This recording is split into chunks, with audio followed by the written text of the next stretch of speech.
14வது அதிகாரம் 15, 16. நீங்கள் என்னிடத்தில் அன்பாயிருந்தால் என் கற்பனைகளை கை கொள்ளுங்கள். நான் பிதாவை வேண்டிக் கொள்வேன், அப்பொழுது என்றென்றைக்கும் உங்களோடு கூட இருக்கும்படிக்கு சத்திய ஆவியாக வேறொரு தேற்றவாளனை அவர் உங்களுக்கு தந்தருள்வார் சொல்றார். கற்பனையை கை கொள்ளுங்க. எல்லாரும் கற்பனை கை கொள்ளும்போது இயேசு கிறிஸ்து பிதாவிடத்துல நமக்காக வேண்டிக் கொண்டு பிதாவிடத்தில் இருக்கிற பரிசுத்த ஆவியானவரை நமக்காக அனுப்புவார், நாம் பெற்றுக்கொள்வோம் அப்படின்னு சொல்றார். பரிசுத்த ஆவியை பெற்றுக்கொள்றது எப்படி முக்கியமான விஷயம் இது இல்லையா? இயேசு கிறிஸ்து உயிரோடு கூட எழுந்துட்டு பரிசுத்த ஆவியை ஊதி பெற்றுக்கொள்ளுங்க சொன்னார். பவுல் அநேக இடங்களை கரங்களை வச்சு பரிசுத்த ஆவியை அநேக பேருக்கு கொடுத்திருக்கிறார். பேதுரு அநேக இடங்கள்ல பேசும்போது பரிசுத்த ஆவி அநேக ஜனங்களுக்கு மேல வந்திருக்குது. அவர் கரங்களை வைத்த போதும் பரிசுத்த ஆவி வந்திருக்குது. இப்படி பரிசுத்த ஆவி அநேக பேருக்குள்ளாக வந்தது. ஆனா அந்த வந்த பரிசுத்த ஆவி அவங்கள பெருசா அவங்களுக்கு பயன்பட்டு தான் கேட்டீங்கன்னா அது பெருசா பயன்படல. அந்த ஆவி இந்த நாட்களை பெருசா வேலை செய்யுது. நான் தீர்க்கம் சொல்லும்போது ஆவியை பெற்றுறாங்க, பாடும்போது சில நேரத்தில் ஆவியை பெற்றுறாங்க, கரங்களை வைக்கும்போது ஆவியை பெற்றுறாங்க, பாடி கரங்களை வைக்கும்போது. அப்போ இந்த ஆவியெல்லாம் அதிகமா வேலை செய்யாது. நம்மளுக்குள்ள வரும் ஒரு அக்னியாட்டோ இல்லைன்னா ஒரு வல்லமையாட்டோ நம்ம மேல பாயும், பெருசா நம்மளுக்குள்ள வேலை செய்யாது இந்த ஆவிகள் எல்லாம். ஏன்னா இயேசு கிறிஸ்து மரித்தோர் உயிரோடு எழுந்து பூணு ஊதி ஆவியை பெற்றுக்கொள்ளு சொன்ன பின்னாடி அதுக்கு பின்னாடி அவங்க பயந்துட்டு தான் இருந்தாங்க. பெருசா அற்புதம் செய்ய முடியல, பெருசா அடையாளம் செய்ய முடியல. எப்போ அற்புதங்கள் அடையாளங்கள் செஞ்சாங்க, எப்போ பலத்திருந்தாங்க. இயேசு சொன்னாரு, நீங்க போய் தேவ சமூகத்துல காத்திருந்து என்னுடைய கற்பனைப்படி நடந்து தேவ சமூகத்துல தங்கி இருந்தால், பாவம் செய்யாம இருந்தால், அப்பொழுது உன்னதத்திலிருந்து ஆவி உங்க மேல வரும்.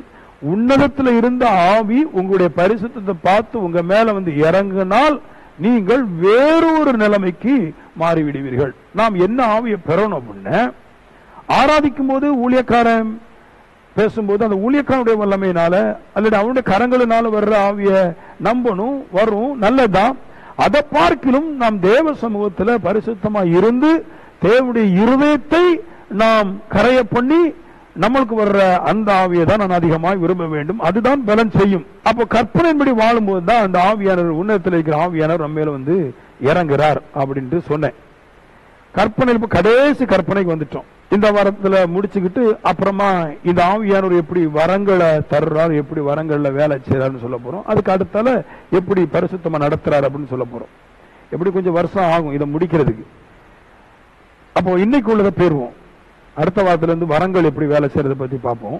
இன்னைக்கு யாத்திராகமம் புத்தகம் 20வது அதிகாரம் 17வது வசனம். பிறனுடைய வீட்டை இச்சியாதிருப்பாயாக. பிறனுடைய மனைவியையும் அவருடைய வேலைக்காரனையும் அவருடைய வேலைக்காரியையும் அவருடைய எருதையும் அவருடைய கழுதையும் பின்னும் அவனுக்குள்ள யாதொன்றையும் இச்சையாதிருப்பாயாக அப்படின்றார். இச்ச கடைசியில முடிக்கிறாரு. பெரிய பாவம், எல்லா பாவத்தோடையும் பெரிய பாவம் என்ன பாவம்னா இச்சை, லஸ் தான் உலகத்திலே இருக்கிற பெரிய பாவம். அது என்னவெல்லாம் செய்து பாருங்க சொல்லுது. பிறனுடைய வீட்டை இச்சிக்குதுன்றார், பிறனுடைய மனைவியை இச்சிக்குதுன்றார், தனக்கு சொந்தமாக்கி கொள்ளுது, வஞ்சிக்குது, வேலைக்காரங்க வேலைக்காரிய, கழுத, எருது, ஆடு, மாடு, கோழி, ஒட்டகம் எல்லாவற்றையும் தனக்கு எப்படியாவது தவறாட்டி எடுத்துக்கொள்ள வேண்டும் என்று சொல்லி விரும்பி எப்படியாவது தவறாக எடுத்துக்கொள்கிறது. அப்ப அதனால சொல்றாரு, இதெல்லாம் உங்களுக்கு தேவை கிடையாது, இப்படி நீங்க செய்யக்கூடாதுன்னு சொல்றாரு. இதெல்லாம் எப்படி செஞ்சு வந்தாங்க இதான் சொல்ல போற. முதல் அரை மணி நேரத்துக்கு எப்படி செஞ்சாங்க? இந்த இச்சையாதிருப்பாய் என்று கற்பனை கொடுத்திருக்கிறாரு. ஏன் கொடுத்தாருன்னா ஜனங்கள் எல்லாம் செய்து வந்தாங்க. எதனால செய்து வந்தாங்க? முதல் பாயிண்ட், ஜனங்கள் இச்சை பாவம் என்று அறியாமையினாலே செய்து வந்தாங்களாம். ஒரு காலத்துல மற்றவருடைய மனைவிய இச்சித்து வஞ்சித்து எனக்கு எடுப்பது பாவம் இல்லை என்று கருதினாங்களாம். பாருங்க, மற்றவருடைய வீட்டை, மற்றவருடைய தேசத்தை, மற்றவருடைய எருத, மற்றவருடைய கழுதைய தனக்கு எடுத்துக்கொள்வது பாவமே இல்லை அப்படின்னு ஒரு அறியாமை ஜனங்களுக்குள்ளா இருந்துச்சாம். அந்த அறியாமையினால போய் அடுத்தவுடைய மனைவியை எப்படியாவது வஞ்சித்து, அடுத்தவுடைய வீட்டை எப்படியா வஞ்சித்து, அடுத்தவுடைய பொருள் எதுவா இருந்தாலும் தனக்கு சொந்தம் ஆக்கி கொண்டாங்களாம். இதைத்தான் ஒரு காலத்துல போர்னு சொல்றாங்க. போர்னா என்னன்னு அர்த்தம்னா அது பாவம் இல்லைன்றாங்க இல்லையா. இப்போ உலகத்துல போர் நடக்க பாருங்க. அப்படி போல ராஜாவுடைய காலகட்டத்துல போர் நடந்துச்சு. அவங்க என்ன பண்ணுவாங்க, ஒரு ராஜாவுக்கு இன்னொரு ராஜாவுடைய மகளை மருமகளை எடுக்கணும்னா போய் சம்பந்தம் கேட்பாரு. சம்பந்தம் கேட்கறதுல தரலன்னு இப்ப என்ன பண்ணுறோம், போர் பிரகடனம் பண்ணிடுவோம். போர் யுத்தம் யுத்தம் பண்ணி போய் எடுத்தா பிரச்சனை கிடையாது, பாவம் கிடையாது. அதனால யுத்தம் பண்ணி எடுத்தாங்க. இப்பவும் யுத்தம் பண்றாங்க பாருங்க. மாற மாற யுத்தம் பிரகடனப்படுத்திட்டு மாற மாற சண்டை போடுறாங்க. நம்ம ஆட்கள் இடையில இருக்கிற ஆட்கள் போய் அவங்களுக்கு தடை பண்ண முடியாது. ஏன்னா யுத்தம்னு ஒண்ணு சொல்லியாச்சுன்னா அது பாவம் இல்லாம என்கிற ஒரு கருத்துக்குள்ளா கொண்டு போகப்படுது. அதனால அந்த இச்சை பாவம் இல்லைன்னு சொல்லிட்டு அறியாமையினாலே இந்த மாதிரி பாவங்கள்லாம் செஞ்சு கொண்டு வந்தாங்களாம். இதைத்தான் ரோமர் 7:7 சொல்றாரு, இச்சையாது இருப்பாயாக என்று நியாயப்பிரமாணம் சொல்லாதிருந்தால் இச்சை பாவம் என்று நான் அறியாது இருப்பேனே. இவனு சொல்றாரு, நியாயப்பிரமாணம் வர்றதுக்கு முன்னாடி, கற்பனை வர்றதுக்கு முன்னாடி எனக்கு இச்சை பாவம்னு யாருமே சொல்லலைன்றார். முஸ்லிம்காரங்களுக்கு எல்லாம் யாரும் சொல்லவே இல்லை. அதனாலதான் அவங்களுக்கு எத்தனை மனைவி கட்டிக்கலாம். இச்சை பாவம்னு அவங்களுக்கு தெரியாது. ஒன்றுக்கு மேலாக 2 ஆசைப்படுவது பாவம்னு தெரியாது. எனக்கு என் எருதை விட்டு விட்டு என்னுடைய சகோதரனுடைய எருதை என் சகோதரனுடைய எருதை இச்சித்து நான் எடுப்பது அது பாவம் தெரியாது. அவங்க என்ன நினைக்கிறாங்க, உறவு கிடையாது. அப்படி ஒன்றும் கிடையாது. ஏதோ ஒரு உறவுக்கும் பாவத்துக்கு ரொம்ப சம்பந்தம் இருக்குது. எதுவா இருந்தாலும் எடுக்கிற மனுஷனுடைய அனுமதியோடு கூட எடுத்தால் பாவம் இல்லை. எடுக்கிற பொருள் அந்த மனுஷனுக்கு அனுமதி இல்லாமல் நான் எடுக்கும் போது அது பாவத்துக்குள்ள வந்து விடுது. அப்ப சொல்றாரு, அவர் சொல்றாரு, இன்னொரு வாசிக்கிறேன் பாருங்க, எல்லாரும் திருப்பிடுங்க. ரோமர் 5 பாயிண்ட் சொல்லுவேன் நான். முதல்ல எப்படி ஜனங்கள் இந்த இச்சையில வாழ்ந்தாங்கிறது சொல்றேன் இல்லையா. அற்புத விதமா இருக்கும் கேட்கணும். முக்கியமா ஆவிக்குரியும் கேட்கணும். இதுக்கு பின்னாடி எப்படி அந்த இதெல்லாம் நடக்குதுன்னு நாம் என்ன சொல்லுவோம். ஆகிய நாம் என்ன சொல்லுவோம், நியாயப்பிரமாணம் பாவமோ அல்லவே, பாவம் இன்னது என்று நியாயப்பிரமாணத்தினால் நான் அறிந்தேன் அன்றி. அவர் சொல்றாரு, எனக்கு பாவம் முன்னாடி என்னன்னு தெரியாது பாருங்க. அவர் அதான் சொல்றாரு பாருங்க. உலகம் முழுக்க அவருக்கு பெண்கள் இருந்துச்சாம். பவுலுக்கு கப்பல் யாத்திரை போன்றவர் பெரிய பணக்காரர், பாவிகள் பிரதான பாவி. ஏன்னா அவருக்கு பாவம் என்னன்னு தெரியாம நிறைய கட்டிக்கிட்டாரு இல்லையா. அப்ப சொல்றாரு, நியாயப்பிரமாணம் வந்த பின்னாடி அதுக்கு பின்னாடி தெரியுது, நியாயப்பிரமாண புஸ்தகத்துல தான் எழுதியிருக்குதாம் இச்சை பாவம் என்று. நியாயப்பிரமாண புஸ்தகத்துல எழுதியிருக்கிறதுனால நியாயப்பிரமாண புஸ்தகம் வந்த பின்னாடி எனக்கு தெரியுது இது பாவம்னு. அதுக்கு பின்னாடி பாவம் என்னதுன்னு எனக்கு தெரியல அப்படின்றார். அப்ப பாவம் எதுன்னு தெரியாம ஜனங்கள் தங்களுக்குள்ளான அறியாமையினாலே பலவிதமான பாவங்களை, பெரும்பாலான பாவங்களை தங்களுக்கு தானே செய்து கொண்டு வந்தாங்க அப்படின்றாரு. நல்லா கேட்கணும். ஒரு காலத்துல அப்படிதான் செஞ்சாங்க இல்லையா. 2 எப்படி அடுத்தோடைய புருஷர்களை, அடுத்தோடைய குதிரைகளை, அடுத்தோடைய நிலங்களை இச்சித்து அபகரித்து தனக்கு சொந்தமாக்கி கொண்டாங்க. 2வது பகுதி வாசிக்கிறேன். ரோமர் 7:9 பின்பகுதி எழுதிருக்கும், கற்பனை வந்த போது பாவம் உயிர் கொண்டது, நான் மரித்தவனானே அப்படின்னு சொல்றாரு. கற்பனை யார் யாருடைய இருதயத்துக்கெல்லாம் வந்துச்சோ, இந்த நியாயப்பிரமாணத்துல 10 கட்டளைன்னு ஒண்ணு இருக்குது. அந்த 10 கட்டளையில இச்சையாது இருப்பாயின்னு இருக்குது. எதையுமே அடுத்தவங்களுடைய பொருளை எனக்கு வேணும்னு ஆசைப்படக்கூடாதுன்னு இருக்குது. அதுக்கு பேர் தான் இச்சை. இது நியாயப்பிரமாணத்துல இருந்து படிக்கிறான். நானே உன் தேவனாய் கர்த்தர், என் என்று உனக்கு வேறு தேவன் உண்டாயிருக்க வேண்டாம், ஓய்வினால ஆசரிப்பாயாக, கர்த்தருடைய நாமத்தை வீணில வழங்காதிருப்பாயாக, தாயின் தகப்பனை கணம் பண்ணுவாயாக, கொலை செய்யாதிருப்பாயாக, விபச்சாரம் செய்யாதிருப்பாயாக, களவு செய்யாதிருப்பாயாக, பொய் சொல்லாதிருப்பாயாக, இச்சையாதிருப்பாயாக, மற்றவருடைய புருஷனை, மனைவிய, வீட்டை, ஆட மாட கோழியை இதெல்லாம் இச்சையாதிருப்பாயன்னு நியாயப்பிரமாணம் போதிக்குது. போதிக்கும் போது என்ன பண்றான், போதிச்ச பின்னாடி முன்னாடி செஞ்ச பாவத்தை பார்க்கணும், பின்னாடி அதிகமான பாவம் செஞ்சான் பாருங்க. ஒரு காலத்து நல்ல கிழங்கு ஒரு அறியாமலே பாவம் செஞ்சான். இப்போ நியாயப்பிரமாணத்தை படிக்க படிக்க, கற்பனை வைக்கிறத வாசிக்க வாசிக்க நல்ல பாவம் செய்யறான்றது பாருங்க. நம்ம ஊர்ல எல்லாம் நான் முன்னாடி ரோமன் கொத்தளிக்காரன் பாருங்க, அங்க அப்படி அவங்க வாசிக்கிற வாசகங்கள்லாம் பாத்தீங்கன்னா எல்லாமே பாவத்தை பற்றி தான் வாசிப்பாங்க. ஓய்வுனால கத்தரு கொடுப்பான்னு வாசிப்பாங்க. ஆனா அதைத்தான் செஞ்சுட்டு இருப்பான், அந்த பாவத்தான் செய்வான், கொடுக்க மாட்டான். எல்லாமே செய்வாங்க பாருங்க. உன் தேவனாய் கர்த்தர் ஒருவரே தேவன் வாசிப்பாங்க. ஆனா அதுலதான் நூற்றுக்கணக்கான தேவன் வச்சிருப்பாங்க. அவங்க அந்த கற்பனை உள்ள வரும்போது அந்த கற்பனையினாலே அதிக பாவம் செய்யறாங்களா. செத்தவனானால் மரித்தான் இருக்குது பாருங்க. அது அது எப்படி நடந்துச்சுன்னு சொல்றாரு. அதாவது கற்பனை வந்த போது மனுஷன் பாவம் செய்யறான். ஏன்னா அவன் சரீரத்துல அவங்களுக்கு உண்டாயிருக்கிற பாவம் அப்படின்றது எப்படின்னா கற்பனை வருது, மற்றடைய புருஷர்களை மற்றடைய ஸ்திரியை இச்சியாதிருப்பான்னு வருது. வரும்போது எனக்குள்ளக அவயத்தில் இருக்கும் பாவம்னு ஒரு பாவம் இருக்குது. இந்த பாவம் என்ன செய்தான், உள்ள அந்த கற்பனையை வாசிக்கும் போது உள்ள இருக்கிற பாவம் அனல் கொண்டுதான் பாருங்க, ஒரு மாதிரி ஒரு சுறுசுறுப்பாயிருது. சுறுசுறுப்பா ஆயிருந்தாரு. சுறுசுறுப்பா ஆகின பின்னாடி அது என்ன செய்து சொல்றாரு, உயிர் கொண்டதுன்னு இருக்குது. அதுக்கு கீழே நல்லா அழகா போட்டிருப்பாங்க. பாவம் உயிர் கொண்டுனா என்ன நடக்கும்? உயிர் கொண்டு வச்சுங்களா, இப்போ இச்சையாதிருப்பாய் எதையோ ஒருவருடைய நிலத்தையோ ஒருவருடைய பொருளையோ எடுக்கக்கூடாது எனக்கு வந்த பின்னாடி எனக்கு ஆசை தோணுது. தோண உடனே என்ன செய்யுமா, உயிர் கொண்டது செத்தவனான சொல்லுது. அதுக்கு என்ன அர்த்தம் கொடுக்குறாங்க, சமயம் தேடி சமயம் பார்த்து காலம் பார்த்து சூழ்நிலை பார்த்து சகலவித இச்சைகளில் நடப்பித்ததுன்றார். அந்த பாவம் உள்ள வந்தோன்னா முதல்ல என்ன ஐடியா வரும்னா, எங்க போலாம், தியேட்டருக்கு போலாமா, சென்னைக்கு போலாமா, இங்க யாராவது பார்த்துருவாங்களே, அப்போ திருநெல்வேலிக்கு போலாமா, ஏதாவது பாவம் வந்தோன்னு உயிர் கொள்ளுகிறது இல்லையா, செத்துட்டான்றார். அப்படின்னு என்னன்னா நன்மையே செய்ய முடியாதபடி சமயங்களையும் காலங்களையும் தேடி தேடி தேடி தேடி பாவம் செய்யறான்றார்.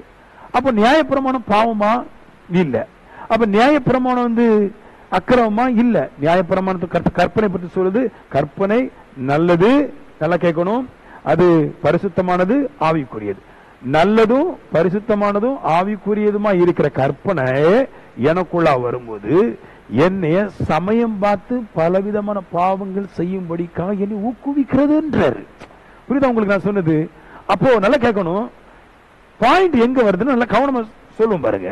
பாயிண்ட் எங்க வருதுன்னு சொல்றேன், கடைசி சொல்றேன் நான். அவன் முதல்ல வந்து பாவம் எப்படி நடக்கிறதெல்லாம் சொல்றேன். இப்போ படிக்கிறோம், நம்ம படிக்கிறோம் பாருங்க. இது இந்த பரிசுத்தமான புஸ்தகத்தை, இந்த ஆவிக்குரிய புஸ்தகத்தை, இந்த நல்ல புஸ்தகத்தையே நான் படிக்கும் போது என் இருதயம் பயங்கரமா ஆசைப்படுதுன்றார். அப்போ பாவ புஸ்தகம், பாவ படம், பாவ பாட்டு, பாவ கச்சேரி, பாவ இதெல்லாம் கேட்கும் போது என்ன பாடுபடும் எனக்கு. அதை நினைச்சுதான் மனசுக்குள்ள ரொம்ப கஷ்டம் பாருங்க. ஆவிக்குரிய ஜனங்களுக்குள்ளாகவே, இஸ்ரவேலுக்கு ஜனங்களுக்குள்ளாகவே தேவன் 10 கட்டளை கொடுத்த பின்னாடி அவன் எப்படி இருந்தானுங்களாம், அதாவது சட்டியில எண்ணெய் ஊத்தி கடுக போட்டா இப்படி குதிப்பான் பாருங்க, கட கட கட கடன்னு. அந்த மாதிரி சும்மா இருந்த மனுஷனுக்குள்ளாக இந்த கற்பனையை போட்ட உடனே ஒரு மாதிரி ஆகிறான், டக்க டக்க டக்க டக்க டக்குன்னு ஆகிறான். ஏன்னா அவனுடைய இருதயத்துக்குள்ளாக பலவிதமான யோசனைகளும் கற்பனைகளும் உண்டாயிட்டு படபடன்னு யோசிக்கிறான். யோசிச்சுட்டு கட்டி போட முடியல. அவன் தான் சொல்றான், செத்தவன் ஆயிட்டான், இனி என்னால முடியாது அப்படின்றதுக்காக செத்தவனாட்டு ஆயிட்டான் அப்படின்றார். அப்போ அறியாமைனாலையும் மனுஷன் பாவம் செய்யறான், அறிஞ்ச பின்னாடி இச்சைங்கிற பாவத்தை செய்யறான் அப்படின்றார். மூணாவது, பாவத்தில் ஒரு இன்ட்ரெஸ்டான பாவம் இருக்கு. நீங்க நல்லா கேட்கணும். ஆமென். ஜனங்கள் மிகுதியான பாவம் எப்படி எப்ப செய்யறாங்க, எப்படி செய்யறாங்க, அதிக பாவம் எல்லாம் அந்த ரோமர் 7 தான் எடுத்துட்டு வந்திருக்கிறேன். ஏன்னா அந்த இச்சையை பற்றி பேசும்போது ரோமர் 7 தான் சரியான புஸ்தகம். அதிக பாவங்கள் ஜனங்கள் செய்யறதுக்கு காரணம் என்ன அப்படின்னா சொல்றாரு, எனக்குள்ளாக வாசமா இருக்கும் பாவமே அப்படின்றாரு. எனக்குள்ளாக பாவம் ஒன்று வாசமா இருக்கு. அதுல போன பாயிண்ட்ல சொன்னேன், அந்த பாவம் கற்பனை வந்த போது பாவம் செய்யுது இல்லையா. இவன் ஈஸியா புரிஞ்சிருப்பாரு. பாவம் செய்யுது, பாவம் செஞ்ச பின்னாடி என்ன நடக்கும் மனசனுக்குள்ளாக, அதிக பாவத்துல விழுந்தாமன்றார். எப்படி பாவம் செஞ்ச பின்னாடி அதிக பாவத்துல விழுறான்? நீங்க பாவம் செஞ்சிட்டீங்கன்னா இப்ப என்ன நடக்கும் அப்படின்னா, பாவம் செஞ்ச பின்னாடி பாவம் செஞ்சிட்டோம், சரி ஒரு நேரம் செஞ்சிட்டோம், ஒருக்கா குடிச்சிட்டோம், ஒருக்கா வீட்டை கலந்துட்டோம், ஒருக்கா லவ்வரோட அங்க டூர் போயிட்டு வந்துட்டோம் அப்படின்னு விடாது. இப்ப என்ன பண்ணும், நீங்க ஒரு லவ்வரை கூட்டிட்டு திருநெல்வேலிக்கு போயிட்டீங்க, திருச்செந்தூர் போயிட்டீங்க வைங்களா, இல்ல வேளாங்கண்ணிக்கு போயிட்டீங்க, போயிட்டு சரி ஒருக்கா ஊர் சுத்திட்டு வந்துட வேண்டியது அப்படின்னு நினைச்சீங்கன்னா, நீங்க வரும்போதே அது என்ன செய்யுமா, உள்ள இருக்கிற சரீர பாவம் இருக்கு பாருங்க, அது நம்முடைய சரீர அவயங்கள்ல ஏறி நின்று அங்கிருந்து என்ன பண்ணுமா, நான் செய்த பாவத்தை எல்லாம் படம் போட்டு காட்டுமா, இருத்துக்கு சொல்லுமா, நீ இந்த இடத்துல போய் நீ இப்படி பாவம் செஞ்சிருக்கிற இல்லையா. அது என்ன சொல்லுது, அந்த வார்த்தை இருக்குது, எந்த இடத்துல இருக்குன்னு சொல்ல மாட்டேன், ரோமர் 7 படிங்க. எனக்கு பலவிதமான தோற்றங்களை ஏற்படுத்துமான்றார். அதாவது நான் ஒரு ஸ்திரியோட கூட நான் எங்கேயோ போயிட்டு வந்துட்டோம்னா, இவன் போயிட்டு வந்த பின்னாடி ஸ்திரி அவங்க வீட்டுக்கு போயிட்டா புருஷனா எங்க வீட்டுக்கு போயிட்டேன். இப்ப போன பின்னாடி ரெண்டினுடைய மனசுல என்ன தோணுதான்? பலவிதமான தோற்றங்கள் தோணுதுன்றார். எந்த இடத்துல இறங்குனாங்க, எந்த இடத்துல சாப்பிட்டாங்க, எந்த இடத்துல அவங்க தூங்குனாங்க, எந்த இடத்துல படுத்தாங்க, எந்த இடத்துல அவங்க குளிச்சாங்க, எந்த இடத்துல அவங்க சாப்பிட்டாங்கிறதுக்கெல்லாம் படம் போட்டு காட்டும். தோற்றங்கள் உண்டாகுதான் பாருங்க இல்லையா? நாளை ஊருக்க வாசிக்கிறேன் பாருங்க. ரோமர் 7:5 உங்களுக்கு தெரியணும்.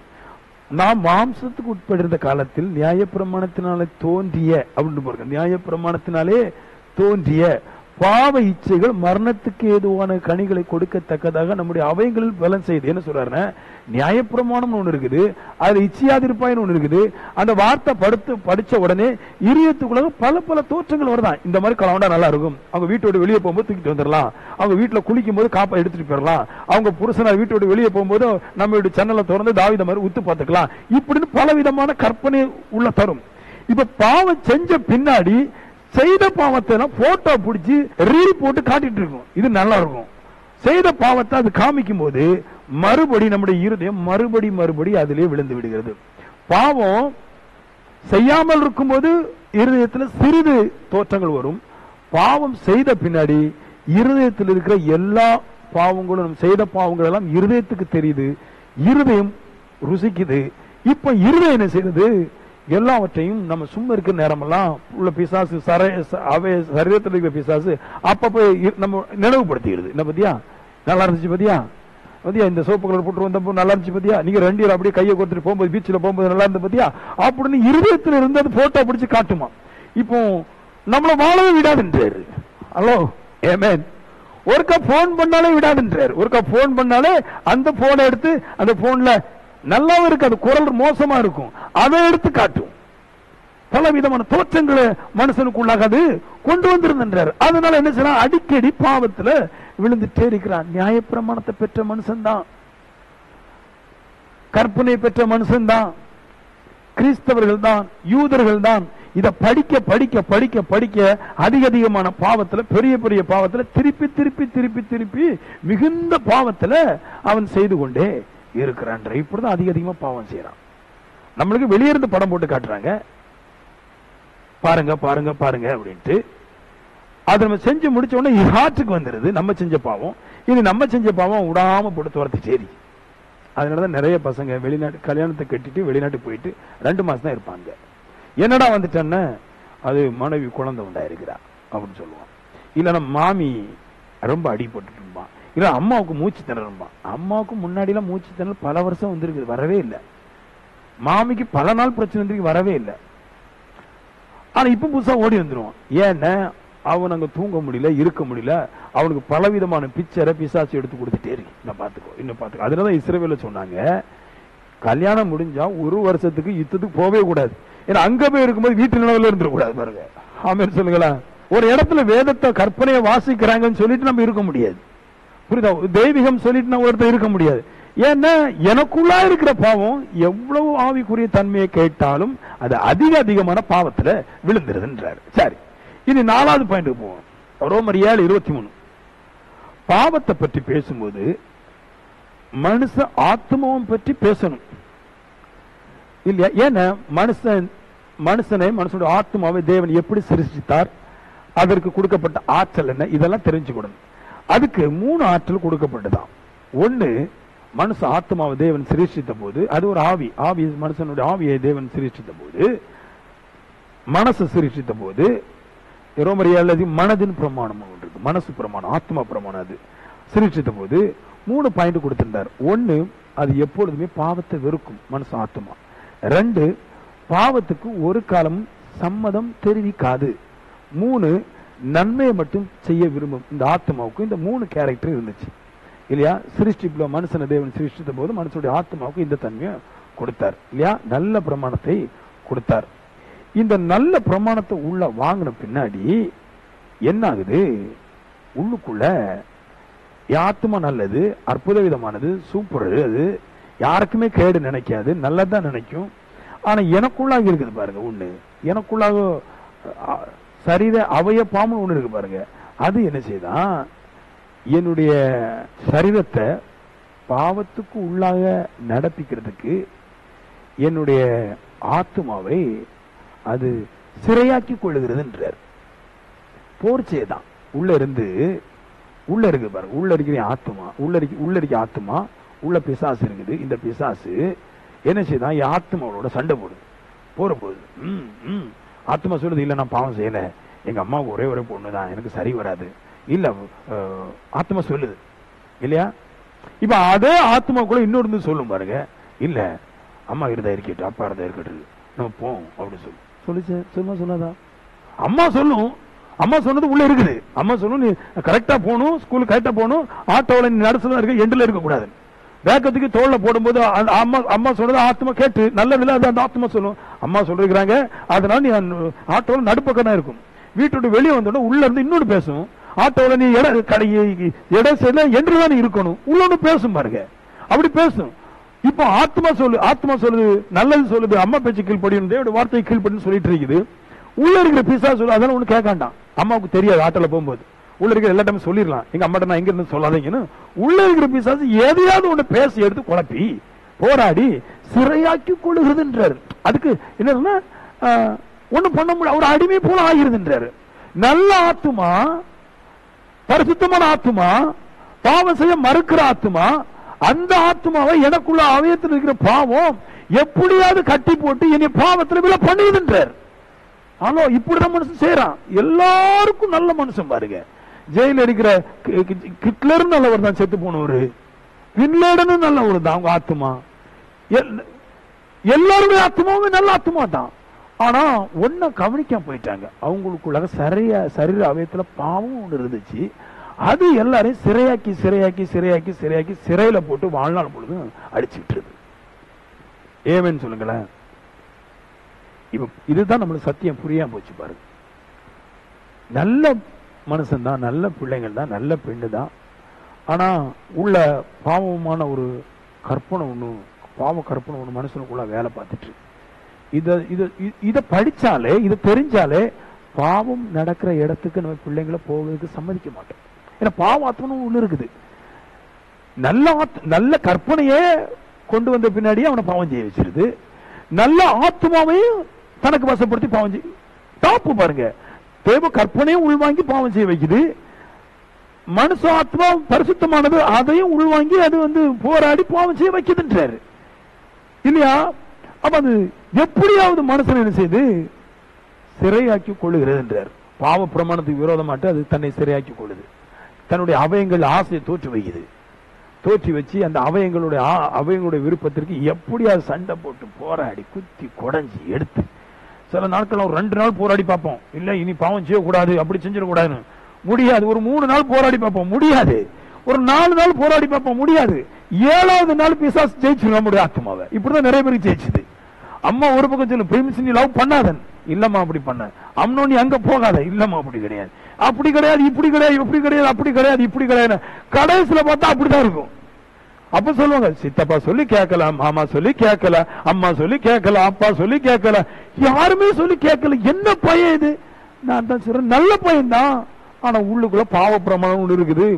அது யாரு சொல்லுக்கும் கீழ்படாது, அந்த மனுஷ சொல்லுக்கும் கீழ்படாது, மற்ற உறவினர் சொல்லுக்கும் கீழ்படாது.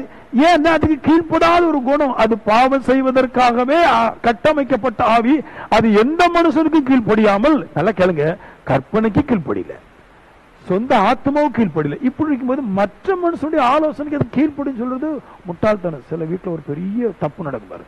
இப்போ எங்க வீட்டுல 2 பேரும் சண்டை நடக்குன்னா 3வது ஒரு ஆளை கூட்டுருவோம் பாருங்க. 3வது ஒரு கூட்டுற ஆள் வந்தீங்கன்னா அந்த 3வது ஆளும் பஞ்சர் ஆகிடும் போகும்.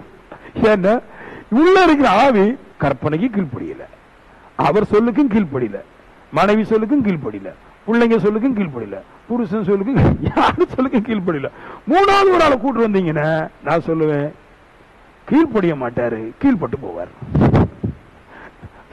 ஓகே, ஆமென். ஆமென் சொல்லுங்களேன். ஹலோ, புரியுது நினைக்காமோ? அப்ப அதனால இச்சையை பத்தி எல்லாம் தெரிஞ்சுக்கிடணும். அறியாமலும் செய்வான், இச்சை என்னதுன்னு தெரிஞ்ச பின்னாடி அறிஞ்சும் பாவம் செய்யதான் முடியுன்றார். இன்னொரு பாயிண்ட்டுக்கு போயிடுவோம். 5வது பாயிண்ட் 7:24 எழுதுறாரு, நிர்பந்தமான மனிதன் நான் அப்படின்றாரு. என்ன சொல்றாரு? எப்படியாவது பாவம் என்ன நிர்பந்தம் பண்ணி பாவம் செய்ய வச்சிருக்கு. எங்க வீட்டுல எல்லாம் வாசலை விட்டு பசங்க லேசா வெளியே போக பாப்பா. எங்க வீட்டுல என் பையன் என்ன வாசல் தானே வந்தேன் நான். நீ வாசல் தான் போனையா, உனக்கு இருக்கிற ஆள் வந்து வாசலை ஏறி குதிச்சு போ சொல்லும். நான் ஒன்னி அதட்டல, ஆத்மா நல்ல ஆத்மா தான், நல்ல சூப்பர் ஆத்மா தான். ஆனா உங்களுக்கு உள்ள இருக்கிற ஆள் அப்படிப்பட்ட ஆள் கிடையாது. அது ரொம்ப மோசம்.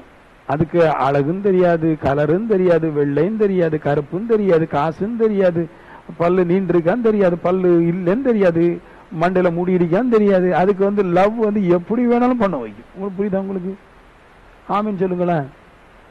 நம்மளுக்கு தான் கலர் பிடிக்கும், நம்மளுக்கு தான் அழகு பிடிக்கும். ஆனா அதுக்கு அப்படி கிடையாது. அது பொல்லாதது. அது அது டக்குன்னு எங்க சேர்த்து வச்சுட்டு அது போயிடும். அதுக்கு பின்னாடி நம்ம படுற பாடு இருக்குது சாவுற வரைக்கும். ஆமேன். என்னத்தை பார்த்தா லவ் பண்றீங்களோ தெரியல, இந்த பாண்டு போட்டா நல்லா இருக்குமா, இந்த அஸ்திவாரத்தை போட்டு நல்லா போட்டு போட்டு போட்டு போட்டு போட்டு போட்டு இந்த பெரிய பிரஸ் எடுத்து இப்படிலாம் அடிச்சு அடிச்சு அடிச்சு அடிச்சு அடிச்சு அடிச்சு அடிச்சு அடிச்சு அடிச்சு அடிச்சு ஒரு குரங்கெல்லாம் போட்டுச்சு பாருங்க, ஆண் குரங்கு அழகான லேடி ஆகிட்டா. இப்ப மேக்கப் போட்டு போட்டு போட்டு போட்டு போட்டு போட்டு திடீர்னு தண்ணி எடுத்து மேல ஊத்தினா, ஐயோ பார்க்க முடியல. இதான் பிசாசு வேலை. பிசாசு எப்படியா கவுத்தி விட்டுரும். அதனால இவரு அங்க போறாரு. அங்க பாவம் இருந்துச்சோ பாவம் இல்லையங்கிறது கருத்து கிடையாது. என்னுடைய கருத்து, ரோட்ல என் பிள்ளை போகும்போது ரோட்ல பாவம் இருந்துச்சோ இல்லையோங்கிறது என்னுடைய கருத்து கிடையாது. என் பிள்ளைக்குள்ள பாவம் இருக்கிறதுக்கு நான் கண்டுபிடிச்சிட்டேன். நான் ரோட்ல யாருமே இல்ல, அங்க வந்து பெண்களே கிடையாது, அங்க ஆண்களே கிடையாது. அது எனக்கு முக்கியம் கிடையாது. அங்க ஆண்கள் இருந்தாலும் பெண்கள் இருந்தாலும் ஒரு மனுஷனுக்குள்ளாக பாவம் இருந்துச்சுன்னா கண்டிப்பா பாவம் செய்வான். ஹலோ, இப்ப சொல்றாரு நிர்பந்தமான மனுஷன். அதுக்கு தான் சொல்லிட்டு வரேன். அது கட்டாயப்படுத்தி நம்ம கொண்டு போ. நிர்பந்தம் பண்ணுதான், நீ பாவம் செஞ்சு ஆகவே ஆகணும் கட்டாயப்படுத்தான் பாருங்க. அது எப்ப தெரியுமா அது பிடிக்கும்? நம்ம எப்போ நல்லாகுமோ, நம்ம குடும்பம் எப்போ நல்லாகுமோ அப்பதான் அது வந்து பிடிக்கும். எப்போ நம்ம நல்லாகும் பாருங்க, நல்லா படிச்சு எடுத்து கலெக்டரேட்ட கேடாமலாம் வாங்கி அடுத்த வேலைக்கு போலாம் பாக்குற நேரத்துல லவ் பத்திக்கிச்சு. முடியாது. நிர்பந்தமான மனுஷன். சில பேர் சொல்றாங்க காலேஜுக்கு படிக்க வைக்கலாம், காலேஜுக்கு போனா கெட்டுருவாங்க. கெட்டுருவாங்க. 12th போலாம், கெட்டுருவாங்களோ? உடனே கெட்டுருவாங்க. எல்லாருமா? எல்லாரும். எப்படி சொல்றீங்க? எல்லாருக்குள்ளதான் பாவம் இருக்குது. ஒரு மனுஷனுக்குள்ள பாவம் இல்லைன்னு சொல்லி யாரும் சொல்ல, எல்லாருக்குள்ளதான் இருக்குது. ஆமீன் சொல்லுங்களேன். எல்லாருமே கெட்டுருவா, எல்லாரும். அது மனசுல வச்சுடுங்க. அதனாலதான் சொல்றேன் நான் உலகத்துல இருக்கிற பிள்ளைங்களுக்காக பயப்படல. என் பிள்ளைக்குள்ள பாவம் இருக்கு, அதனால என் பிள்ளைக்காக நான் நிக்க வேண்டியதா இருக்கு. என்னெல்லாம் பண்ணுவோம் பாருங்க. நிர்பந்தமான மனுஷன் அவன் சொன்ன பின்னாடி அவர் ஸ்கூல்ல கொண்டு விடணும், ஸ்கூல்ல கொண்டு எடுக்கணும், அப்புறமா அவரோடு கூட இருக்கணும், அவரோடு தூங்கணும், அவரோடு தின்னணும். நம்மளுக்கு வர்ற நல்லாசை தீயாசை மனைவி ஆசை எல்லாத்தையும் கட்டி போட்டு அவங்க கூட வேலை செஞ்சு அவங்களோட தூங்கி அவங்க கூட இருக்க வேண்டிய இருக்கு. இது தெரியாத தாய் தப்பு மரம் என்ன பண்ணிட்டாங்க, அவன் இருப்பா, ஒழுங்கா இருப்பா, அப்படி இருப்பா, வீட்டுக்குள்ளதான் இருப்பா, வெளியே போக மாட்டேன். வெளியே போனாலும் வீட்டுக்குள்ள போனாலும் அதுக்கெல்லாம் சம்பந்தம் கிடையாது. அதான் சொல்ல, சமயம் தேடி சகல விதமான இச்சைகளை நடப்பித்ததுன்றாரு. சமயம் தேடும். நம்ம பார்க்கும்போது புள்ள வீட்டுல இருந்த மாதிரி தான் இருக்கும், அப்பா வீட்டுல இருந்த மாதிரி தான் இருப்பாரு. ஆள் இல்லாத டக்கு மொபைலே இல்லாம இருந்தான்னு சொல்றாங்க. கை தட்டினோட மோட்டை பிச்சுட்டு விசாசு மொபைல் போட்டுரும், டக்கு வாங்கி பேசிடுவான். எங்கதான் மொபைல் தெரியாது. அவன் அவ்வளவு மோசமானதுன்ற நிர்பந்தமான மனுஷன் நான் அப்படின்றாரு. கட்டாய பண்ணப்படுறேன் பிசாசுனால. கட்டாயப்படுத்தப்பட்டு பலவிதமான பாவங்கள் செய்து, பலவிதமான சோதனையில விழுந்து, பலவிதமான பாட்டுல விழுந்து, பலவிதமான கஷ்டத்துல விழுந்து, பலவிதமான வறுமையில விழுந்து, பலவிதமான வாதல விழுந்து, மரண கண்ணில் அகப்பட்டு நான் பலவீனத்தை அடைந்து கொள்கிறேன். தெரியாம பாவம் செஞ்சான், ஓகே. தெரிஞ்சவெல்லாம் பாவம் செஞ்சான். எல்லாரும் செய்வா. சரீரத்துக்குள்ளாக பாவம் இருக்கிற வரைக்கும் என்னத்தை படிச்சாலும் மனுஷன் பாவம் செய்வான். அத்தங்க சொல்லுது. அவங்க சபைக்கு போறாங்க, அவங்க அந்த இடத்துல களவாங்க மாட்டாங்க, களவாங்க. அவங்க சபைக்கு போறாங்க, அவங்க சண்டை போட மாட்டாங்க, அதெல்லாம் போடுவாங்க. அவங்க சபைக்கு போறாங்க, பொய்யெல்லாம் பேச மாட்டாங்க, அதெல்லாம் பேசுவாங்க. அவங்க சபைக்கு போறாங்க, விக்கிரத்துல ஆராதிக்க மாட்டாங்க, ஆராதிப்பாங்க. எப்போ இதெல்லாம் செய்ய மாட்டா? ஸ்பிரிட் இன்வால்வ் ஆகும்போது, உள்ள உங்கள் அவயத்துல வேலை செய்யற பாவாவி எடுத்துக்கொள்ளப்பட்டு பரிசுத்தாவி அது உள்ள வந்து உங்களுக்குள்ள கட்டப்பட்டு இருக்கும் போது தான் மனுஷன் அப்பதான் பாவம் செய்ய மாட்டான். எது வரைக்கும் என் பிள்ளைகளை நடத்தணும் தேவனுக்குள்ளாக, அது ஆவியை பெறுகிற வரைக்கும் நான் தேவனுடைய சமூகத்தில் நடத்தணும். மனுஷனை எதுவரைக்கும் நடத்தணும்? மனுஷன் தேவனுடைய ஆவியை பெற வரைக்கும் மனுஷனை நடத்த வேண்டும். அப்புறமா நான் உங்களை நடத்த வேண்டியதில்லை. பரிசுத்த ஆவியானவரே சகல விதமான சத்தியத்தை அவங்களை போதித்து அவங்களே நடத்துவார் இருக்குது. அப்ப என் நடப்பு எது வரை இருக்கணும்? நான் மற்றவருடைய நிலத்தை அபகரிக்க கூடாது, எதையுமே எடுக்கக்கூடாது. அந்த மனப்போக்கு அவங்களுக்குள்ள உண்டாகிற வரைக்கும், பாவம் இவங்களை சிறையாக்குறதுக்கு பதிலாட்டு பாவத்தை இவங்களை சிறையாக்குற வரைக்கும் இவங்க வந்து வேலை செய்யணுன்றார். அது வரைக்கும் அது பிசாசு போராடு. இதுக்கு ஒரு ஐடியா இருக்கு. பாவம் சமயம் பற்றி சகலவிதமான இச்சைகளை நடவித்தது. இந்த பாவத்துக்கு கூட்டு உண்டு தெரியுமா? பயங்கர பிரியண்டா இருப்பான். 2 பேர் தான் லவ் பண்ணுவான். இந்த 2 லவ் பண்ற 2 பேரையும் தாகித்த பம்பருக்கு பல அடை போடுவாங்க. கதவை அடைப்பாங்க, போன் அடைப்பாங்க, மொபைல் அடைப்பாங்க. திடீர்னு புது நண்பன் வந்துடுவான். அப்படி சும்மா அவங்களும் யோசனை போடுவாங்க, உங்க அம்மாவுக்கு என்ன தெரியாது, நான் அப்படியே வர்ற மாதிரி வந்துட்டு இன்னாட்ட கொடுத்துட்டு அவங்க உங்களை பாக்குற மாதிரி போன் வந்துருவாங்க. நீங்க பேசிக்கிட்டு அடை பண்ண முடியாதுன்ற. வீட்டில் அடிக்கிற பெண்ணிட்ட மொபைல் வாங்கினா அது பேசாதான்? பேசுங்க. அந்த டைம்ல அவங்களுக்கு வர்ற மூளை இருக்குல்ல, உலகத்துல எதை வேணும் ஜெயிச்சு காட்டு. நான் சொல்ல நீங்க எல்லாம் பாக்கியவான். நான் தான் காலேஜ் பக்கத்துல அடிக்கிற காலேஜ் பக்கத்துல இருக்கிறேன். காலேஜ்ல இருந்து காலேஜுக்குள்ள இருந்து வெளியே வர வரைக்கும் யாரும் மொபைல எடுக்க மாட்டான். இப்ப எடுப்பாப்ல. முன்னாடி காலேஜ் விட்டு வெளியே வரும்போது பேக்க மூடுறாங்களோ இல்லையோ மொபைலை திறந்துடுவாங்க. கடப்படம் தான் ஒரு ஆள் பேசிட்டே போவாப்ல. வீட்டுல போகும்போது வீட்டுல மொபைல் இருக்காது. எங்கதான் ஒழிச்சிட்டு போவோம்னு தெரியாது. எல்லா மொபைலும் 2000 5000 மொபைல் ஒரு காலேஜுக்கு போகும் பாருங்க. காலேஜுக்கும் தெரியாது, வீட்டுக்கும் தெரியாது. எங்கதான் அது மாறி மாறி சுத்தி வரும் தெரியாது. வந்துருது. அவ்வளவு பாவம் மோசமானது. எப்படியே பாவம் செய்ய வச்சிருந்த. சரி, இனி என்ன சொல்றாரு பவுல்? தனக்குத்தானே கண்ணீர் வடிக்க ஆரம்பிக்கிறார். எப்படியும் பாவம் என்னைய கொல்ல போதும் தெரியுது. எப்படி நான் செத்து போயிடும் தெரியுது. செத்து நரகத்துக்கு நேரா போவும் தெரியுது. வாழும் போது பலவிதமான பாவங்களை செய்து பலவிதமான பிரச்சனைகளை மாற்றேன். நீங்க நினைக்கலாம் ஒரு சில வேளையில காசு இருந்தா பிரச்சனை இருக்காது. காசு இல்லாதவனுக்கு காசு பிரச்சனை, காசு இருக்கிறவனுக்கு பல ஆயிரம் பிரச்சனை, பல பாவ பிரச்சனைலாம் இருக்குது.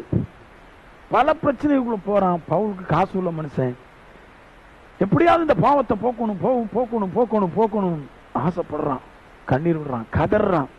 நான் சொல்றேன், யார் ஒரு மனுஷன் பாவத்தை போக்க வேண்டும் என்று ஒருவன் வல்லமையாய் தேவனை தேடுறானோ தேவன் அவனுக்கு வெளிப்படும். பாவத்தை விடணும்னு. சபைக்கு போறதெல்லாம் நான் நம்புறது கிடையாது. ஐயோ, நீங்க சபைக்கு போயிட்டு இருந்தாலும் இவங்களுக்கு நிறைய பேர் ரொம்ப மோசங்க, ரொம்ப மோசம். அதனாலதான் பாடுறவங்க ஜெபிக்கிறவங்கள முன்னாடியே சொல்ல நம்புறது கிடையாது. சபைக்கு போறவங்கள நம்புறது கிடையாது. ஏன்னா நல்ல சண்டை போடுவாப்புல. எல்லாத்துக்கும் இருதயம் சொல்ற மாதிரியே பேசுவாப்புல. இருதயம் என்ன சொல்றது அதை கேட்பாப்புல. கேட்க கூடாது. நான் நம்ப மாட்டேன் அதெல்லாம்.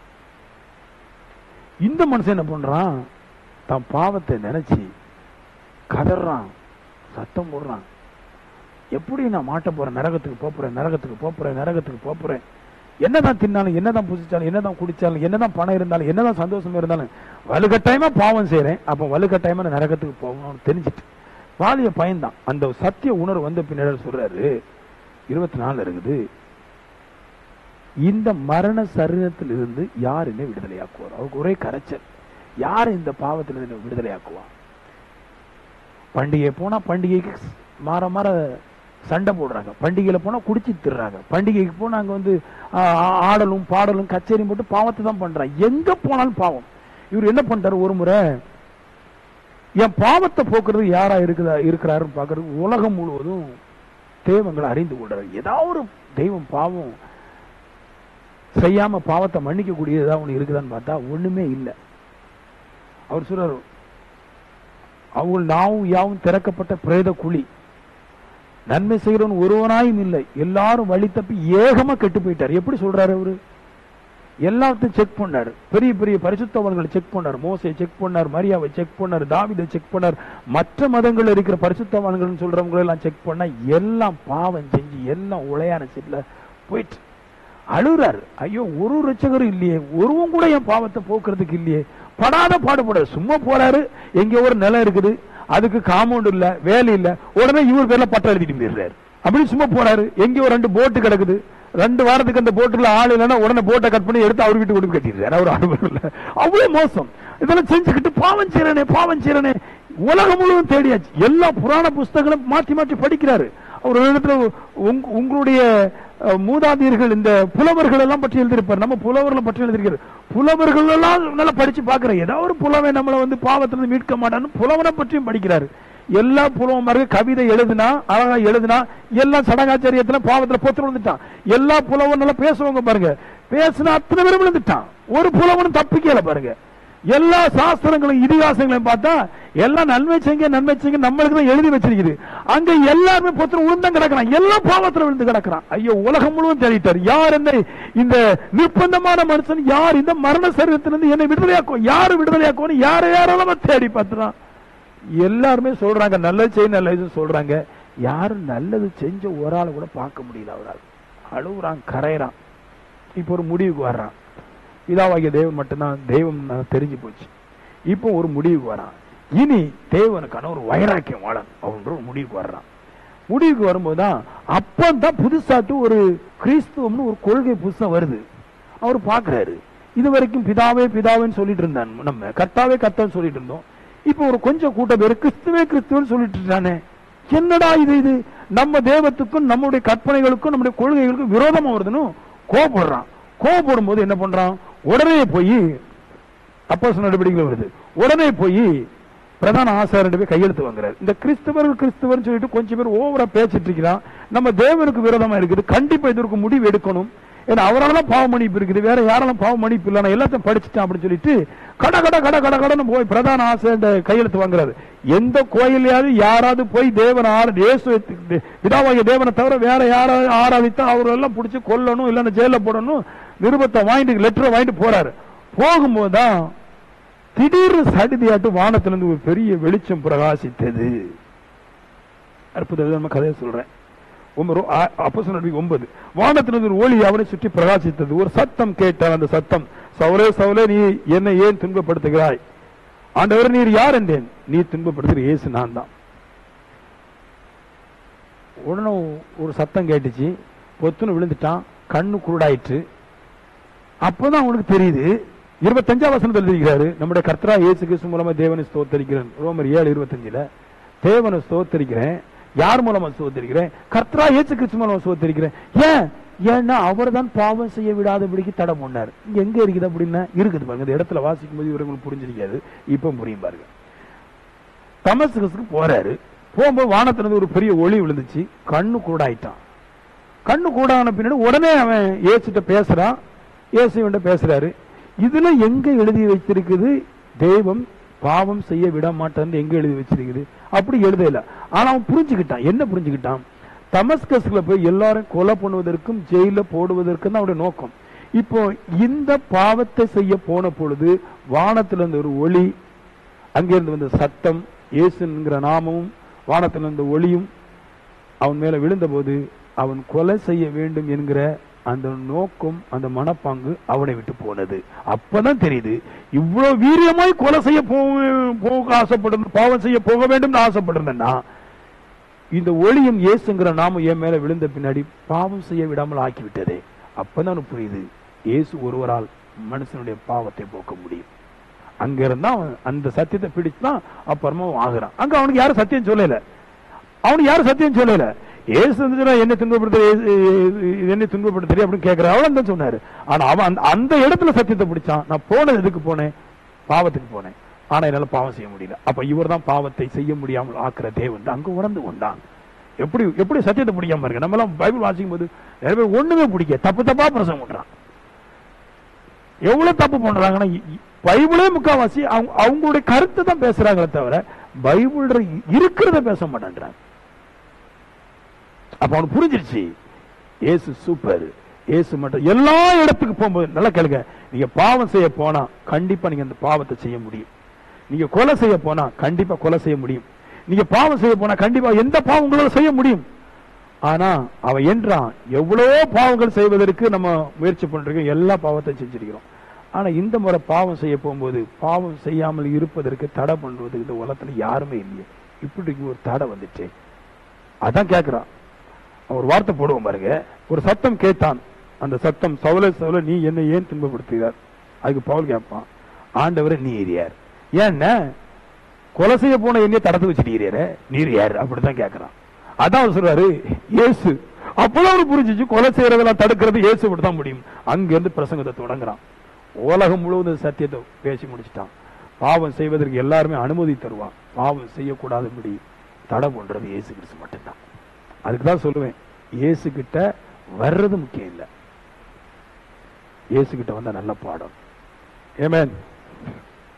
பாவ மன்னிப்பு போறதுக்கு உலகத்தில் ஒரு அற்புத விதமான பொய்யை தனங்கள் தேடிக்கொண்டார்கள். அதை சொல்றேன். பாவ மன்னிப்பு இச்சையை கட்டுப்படுத்தக்கூடிய ஆற்றல், பாவத்தை போக்கக்கூடிய ஆற்றல் இயேசு கிறிஸ்து மட்டும்தான் உண்டு சொன்னேன் இல்லையா? ஆனா உலகம் முழுவதும் ஒரு சிஸ்டம் இருக்குது, பாவ அறிக்கை. ஆவிக்குரிய சபையிலும் இருக்குது, இருக்கணும். ஆனா பாவ அறிக்கைன்னு இருக்கு பாருங்க. நம்ம போய் பாவத்தை சொன்னா பாவம் போயிருமா? இது எங்க இருந்து போகும் எனக்கு தெரியல. பாவம் போச்சுன்னு எப்படி கண்டுபிடிக்க முடியும் அப்படின்னா, நான் செய்த பாவத்தை மறுபடி செய்யாமல் இருந்தால்தான் பாவம் போச்சுன்னு அர்த்தம். பாவம் மன்னிப்பு.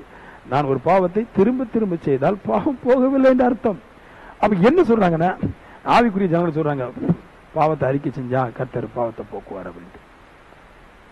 அவங்க சொல்றது நியாயம். ஏன்னா பாவத்தை மன்னிக்கிறவர்கிட்ட போய் பாவ அறிக்கை பண்ணா பாவம் போகும். பாவத்தை மன்னிக்காத ஒரு பொருள்கிட்டையும் பாவத்தை மன்னிக்க கூடாத பாவிட்டையும் போய் பாவ அறிக்கை பண்ணா பாவம் போகாது இல்லையா? முஸ்லிம் ஜனங்கள்லாம் போய் அவங்க மாற மாற பாவத்தை அறிக்கை பண்ணிடுறான். பாவ அறிக்கை பண்ணா பாவம் போவாதுங்க. அது ரொம்ப தப்பு. உலகம் முழுக்க அது செய்யறாங்க பாரு. எல்லா மதத்திலுமே இது இருக்குது, பாவ அறிக்கை பண்ணணும். ரோமன் கத்தோலிக்கல எனக்கெல்லாம் இருந்துச்சு. பாவம் போகணுமா, பாவத்தை சொல்லு, செய்த பாவத்தெல்லாம் சொல்லு. யார்கிட்டயோ ஒரு ஆள்கிட்டயோ, ஃபாதர்கிட்டயோ இல்லாட்டி வேற எங்கேயோ யார்கிட்டயோ சொல்லிட்டு போ, பாவத்தை சொல்லிட்டு போ. முஸ்லீம் மிலேரிக்கு பாருங்க, பாவத்தை நீ சொல்லிட்டு போ, வாஸ்திரி நம்ம தருவாங்க, வாங்கி தின்னுட்டு போக வேண்டியதுதான். எல்லா மதத்திலும் இருக்கு. பாவத்தை அறிக்கையிட்டா பாவம் பறந்துருமா? பறக்காது. பாவத்தை கிறிஸ்து இல்லாமல் பாவத்தை அறிக்கை செய்தா பாவம் பெருகும். இப்ப நான் சொல்லி தரேன் பாருங்க. உங்க நோட்ல முதல்ல நல்ல பென்சிலை வச்சு நல்ல கரிய மாதிரி தீட்டி வச்சுட்டீங்க, அங்க ஒரு கரி இருக்குது. இப்போ ரெண்டாவது ஒரு பென்சில் எடுத்து அந்த கரிக்கு மேலே பூசுனீங்கன்னா டார்க் ஆயிரும். ரெண்டும் சேர்ந்து மிகுந்த டார்க் ஆயிரும்.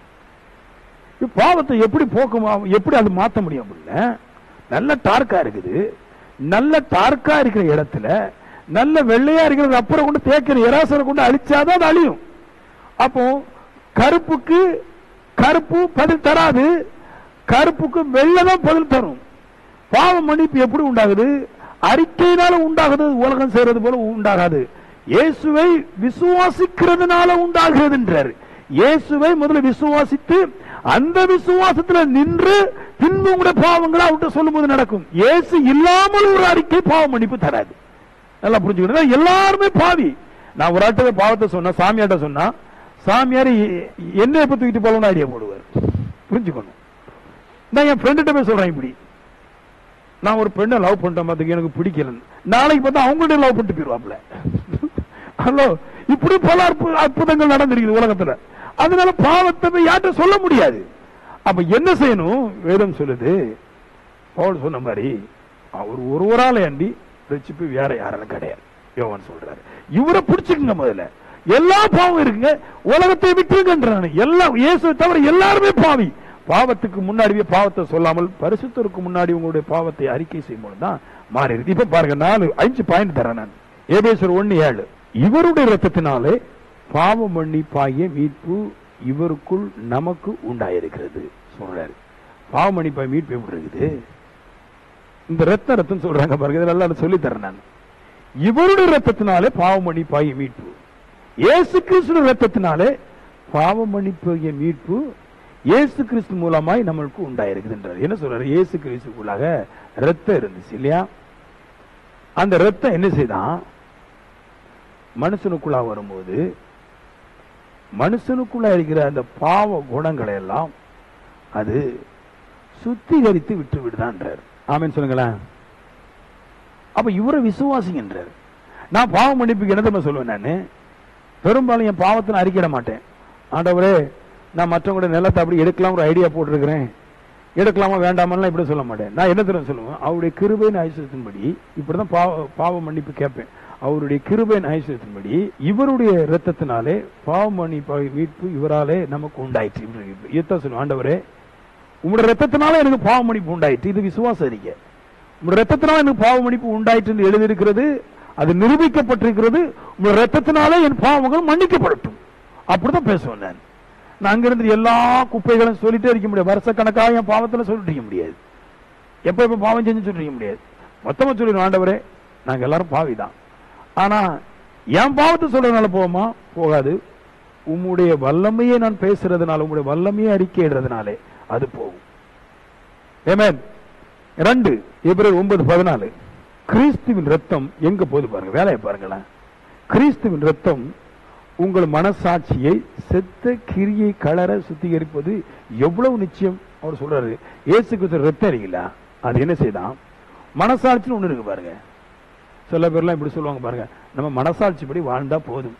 அந்த மனசாட்சியின்படி வாழ்ந்து வாழ்ந்து பல வீட்டை ஏமாத்தியாச்சு. ஹலோ, மனசாட்சிப்படி வாழ்ந்து வாழ்ந்து வாழ்ந்து வாழ்ந்து பல ஆண்களை தீர்த்து போட்டாச்சு, பல பெண்களை லவ் பண்ணியாச்சு. மனசாட்சியின்படி அம்மாவுக்கு சாப்பாடு கொடுக்காம 7 வருஷம் ஆயாச்சு. மனசாட்சிப்படி மைனிக்கு மட்டும் சாப்பாடு கொடுத்து 10 வருஷம் ஆச்சு. மனசாட்சியின்படி அவர் சொல்றாரு, மனசாட்சியில என்ன இருக்கிறான்? செத்த கிரியைகள் இருக்குன்றார். யாருமே சொல்லுவாங்க, நம்ம மனசாட்சிப்படி வாழ்ந்தா போதும், நம்ம மனசு என்ன சொல்லுது அதுபடி வாழ்ந்தா போதும். மனசு என்ன சொல்லுது? யாருக்குமே நன்மை செய்யக்கூடாதுன்னு சொல்லுது இல்லையா? மனசு என்ன சொல்லுது? இந்த வயசுல தாவீதுக்கு அப்பாவுக்கு மக்களுக்கு மனசு என்ன சொல்லுச்சு? ஆளுக்கு 100 கட்டுறா மக்கள் என்ன சொல்லுச்சு? அது தாவீதுக்கு கொஞ்சம் குறைச்சிட்டாரு, சாலமன் கட்டிட்டாரு. மனசாட்சி எப்பவுமே ரொம்ப செத்த கிரியைகளால தான் இருக்கும், மனசாட்சியை நம்ப கூடாது. இப்ப என்ன சொல்றாரு? இயேசு கிறிஸ்து ரத்தத்தை விசுவாசிங்க. அந்த விசுவாசம், இயேசு கிறிஸ்து ரத்தம் உங்களுடைய மனசாட்சியில இருக்கிற செத்த கிரியைகள், ஆட்டை போடுற விஷயம்லாம் இருக்கு பாருங்க, அது எல்லாவற்றையும் சுத்திகரிக்குதுன்றார், அது எல்லாவற்றையும் மாற்றுதுன்றார். சக்கு சக்கு சக்கு சக்கு சக்கு சக்கு சக்கு சக்கு சக்கு. நான் சொல்றேன் பாருங்க, மனுஷனுடைய ஹார்ட்டுக்கும் சரீரத்துக்கும் மனுஷனுடைய ஆத்மாவுக்கும் சம்பந்தம் இருக்குது. அது வேற இல்லை, இது வேற இல்லை, கனெக்ஷன். இந்த சரீரத்தில் நடக்கிற நிகழ்வுகள் மனுஷனுடைய ஆத்மாவுக்கு மாற்றத்தை தருது. நான் ஒண்ணு சொல்றேன் பாருங்க எப்படின்னு. இப்போ என் சரீரம் பலகீனமாச்சுன்னா என் ஆத்மா வந்து தவறு செய்ய நினைக்கல. சரீரம் ஸ்ட்ராங்கா இருக்கும் போது, மினுமனுப்பா இருக்கும் போது லவ் பண்ண நினைக்குதா இல்லையா? அவ சரீர கட்டுப்பாட்டை வச்சு ஆத்மா இயங்க கூடும். இயேசுடைய ரத்தம் மாம்சத்துல வந்து உங்க மாம்ச அவயத்தை வேலை செய்யக்கூடாதபடி அது நல் காரியங்களை செய்யும் போது அது ஆத்மாவுக்கும் போகிறது. ஆத்மாவிலும் போய் செத்த கிரியைகள் எல்லாம் அது சுத்திகரிக்குது. நம்முடைய பங்கன் இருக்கு பாருங்க, தண்ணியும் ரத்தமும் கிட்னிக்குள்ள போய் நல்லா எல்லாத்தையும் சுத்திகரித்து கரெக்டா கிட்னியை நல்லா பங்கன்ல கொண்டு வந்து ஆத்மாவுக்கு என்னால நீ ஓட முடியும், நடக்க முடியும் எண்ணத்தை தரதா இல்லையா? அப்படி போலதான் இந்த ரத்தம், இயேசுவை ரத்தத்தை நம்ம பருகும்போது நம்முடைய ரத்தத்தோட ஒன்னாகி அது நல்ல பங்கன் ஆகி நம்முடைய சர்வ அவயத்தை மாற்றி இருதயத்தில் இருக்கிற இருதயங்கிறது இங்க இருக்குது இல்லையா, இதுக்குள்ளா போய் இதுக்குள்ளா இருக்கிற பொல்லாத ஆவியுடைய எல்லா அட்டாச்சையும் எல்லா பாவத்தையும் எல்லாம் நல்ல சுத்திகரிச்சு நல்ல மாதிரி ஆக்கி விட்டுருந்தார். ஒரு நாள் ஒருத்தனுக்கு ரத்தம் நிறைய தேவைப்படும்னு கடகடான்னு ஒரு 4-5 பேர் ரத்தம் எடுத்து குத்திட்டாங்க. ஆள் கண்ணு முழிச்சிட்டான். முழிச்ச பின்ன ஒரே சுரிச்சல் அவனுக்கு, இப்படி சொல்லிட்டான். டாக்டர் கேட்கறது, நல்லா தானே இருக்கிறீங்க? அவன் அப்படி சொல்றான். நர்ஸ் பேஷண்ட் வந்து ஒரே சுரிச்சல் இருக்கிறாரு பாருங்க அப்படின்ட்டு. எல்லா ரத்தத்தில் சுத்திகரிச்சிங்களா? ஆம். அங்க பார்த்தா ஒருத்தர் ரத்தம் கொடுத்திருக்கிறான், 433 மணி நேரம் குடிக்கிற ஒரு ரத்தம், அதுல பலவிதமான ரத்தம். அதை கொடுத்தோன்னு சுரிச்சு வந்துட்டு. நான் சொல்லுவேன், உங்க ரத்தத்துல என்ன இருக்குதோ அது உங்களுக்குள்ள பங்கன் செய்யும். இயேசுவின் ரத்தத்துல பரிசுத்தம் இருக்குது, அது உங்களுக்குள்ள பங்கன் செய்யும். எல்லா இடத்துக்கும் ரத்தம் போகும். முடியில இருந்து நகம் வரைக்கும் ரத்தம் வேலை செய்யுது, ஹார்ட்டுக்கு வேலை செய்யுது, கிட்னிக்கு வேலை செய்யுது, நரம்புகளுக்கு வேலை செய்யுது. இயேசுவின் ரத்தம் பாவில்லாத ரத்தம், சுத்தமான ரத்தம், நோய் இல்லாத ரத்தம், அது உங்களுக்குள்ள வேலை செய்யும் போது உங்க சரீரத்தையும் ஆத்மாவையும் மொத்தமாக மாற்றி விடுகிறது. அதனால சொல்றாரு, இயேசு கிட்ட வாங்க, இயேசுவை நம்புங்க, அவரால் தான் பாவத்தை கட்டுப்படுத்த முடியும். அவராலையும் அவர் ரத்தத்தினாலும் அவருடைய ஆவினால் தான் கூடுன்றார். எங்கேயும் ஓடி போய் ஒரு முறை இருந்த போதும். சில பேர் சொல்றாங்க பாருங்க, கட்டாயமா போயிட்டேன் நான், கட்டாயமா ஒரு முறை விஷத்தை குடிங்க அவுட்டு, கட்டாயம் என்ன பண்ண முடியும்? மாமனாரு சம்பந்தி பேசுறாரு, ஒண்ணும் முடியாது. நான் சொல்றேன், ஒரு நேரம் குடிச்சாலும் சாகுதான், பல நேரம் குடிச்சாலும் சாகுதான். ஆமீன் சொல்லுங்களேன். 1 யோவான் 1:7 எபேசியர் 1:7 தான் இருக்குது, 1 யோவான்ல 1:7 தான் இருக்குது.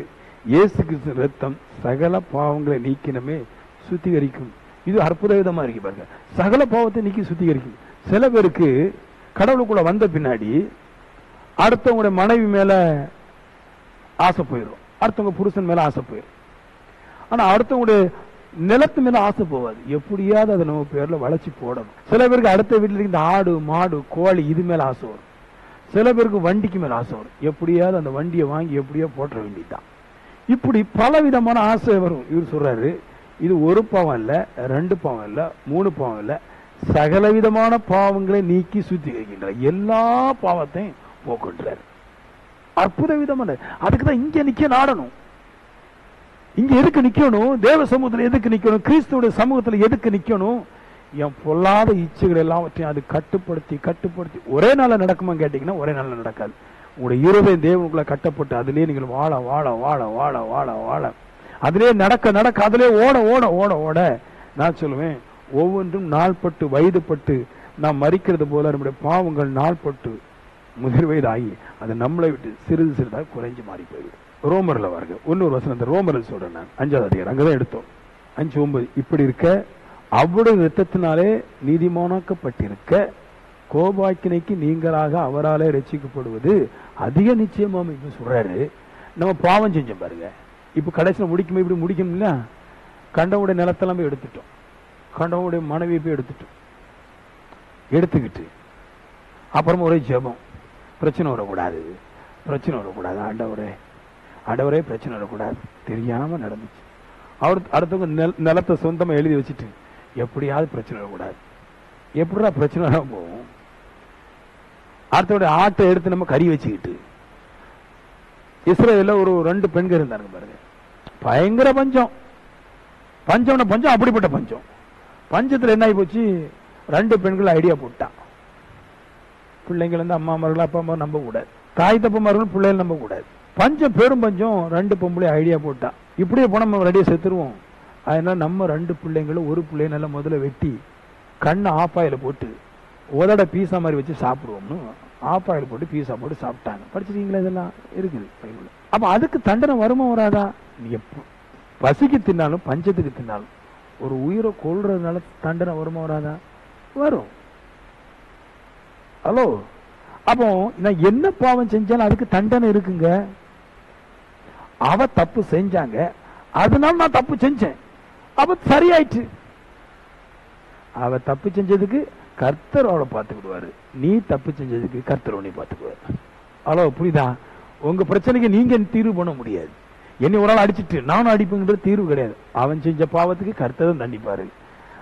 அவர் அங்க தண்டனைக்கு கொடுக்க ரெடி ஆகும் போது நீ போய் தப்பு செய்யும் போது அவன் தண்டனைட்டு விலகிறான், உனக்கு தண்டனை நடக்கிறது. அவன் தப்புக்கு ஆக்கினை தீர்ப்பு இருக்குது. அதனால இந்த சண்டை போடுறத மட்டும் ஆவிக்குரியம் குறைச்சாலே ஆவிக்குரிய சபையெல்லாம் 10,000 பேர் 80,000 பேர் வந்துருவான். நல்லதான் பிரசவம் பண்றோம், வரவே மாட்டாங்க. ஏன் சொல்லுங்க? கோளு, சண்டை, அடி, ஏமாற்றுறது, வஞ்சிக்கிறது, பொறாமை, எல்லா குப்பையும் இருக்கு. அதான் சொல்ற சபையில் நீ ஜோம் ஒண்ணு மாறும். என்னைக்கு இதை விடணும்னு ஆசைப்படுறிய அன்னைக்கு தான் மாறும். ஆமேன்னு சொல்லுங்களேன். விடணும் எனக்கு ஆசைப்படுறேன், இதை விடணும் ஆண்டவரை, இந்த வாழ்க்கை வேண்டாம் என்னைக்கு உங்க மனசை கட்டுறீங்களோ அன்னைக்கு தான் சரியா வரும். சரி, இப்போ கோபாக்கினை இருக்குது பாவம் செய்யும் போது இல்லையா? இப்படி இருக்க அவருடைய ரத்தத்தினாலே நீதிமானாக்கப்பட்டிருக்க அப்படின்னா அவருடைய ரத்தத்தினாலே நாம் சுத்தமாக்கப்பட்டு நீதிமான் ஆயிட்டோம்னா கோபாக்கினைக்கு நீங்களாக்கி அவராலே ரட்சிக்கப்படுவது என்பது அதிக நிச்சயமாமே. இப்ப என்ன சொல்றாரு?